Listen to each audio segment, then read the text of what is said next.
शहर के एक बड़े संग्रहालय की बेसमेंट में कई पेंटिंग्स रखी हुई थी जिन्हें प्रदर्शनी कक्ष में स्थान नहीं मिला था। लंबे समय से बेसमेंट में पड़ी पेंटिंग्स पर मकड़ियों ने जाला बना रखा था। बेसमेंट के कोने में पड़ी एक पेंटिंग्स पर एक मकड़ी ने बड़ी ही मेहनत से बड़ा सा जाला बुना हुआ था। वह उसका घर था और वह उसके लिए दुनिया की सबसे प्यारी चीज़ थी। वह उसका विशेष रूप से ख्याल रखा करती थी। एक दिन संग्रहालय की साफ सफाई और रख रखाव कार्य प्रारंभ हुआ।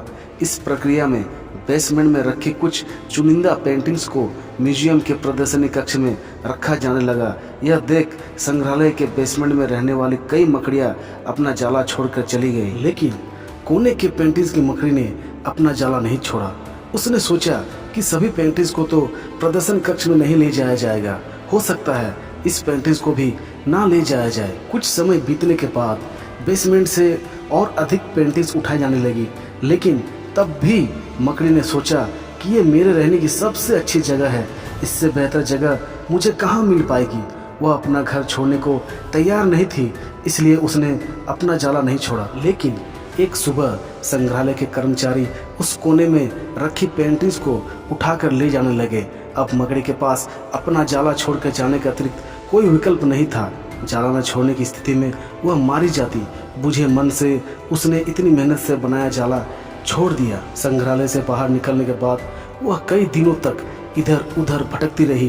कई परेशानियों से उसे दो चार होना पड़ा। वह बड़ी दुखी रहा करती थी कि उसका खूबसूरत घर भगवान ने उससे छीन लिया और उसे इस मुसीबत में ढकेल दिया। वह संग्रहालय के अपने पुराने घर के बारे में सोचकर और दुखी हो जाती कि उससे अच्छा स्थान अब उसे कभी हासिल नहीं होगा, लेकिन उसे अपने रहने के लिए स्थान तो खोजना ही था, इसलिए वह लगातार प्रयास करती रही। आखिर में एक दिन वह एक सुंदर बगीचे में पहुंची। बगीचे में एक शांत कोना था जो मकड़ी को बहुत पसंद आया।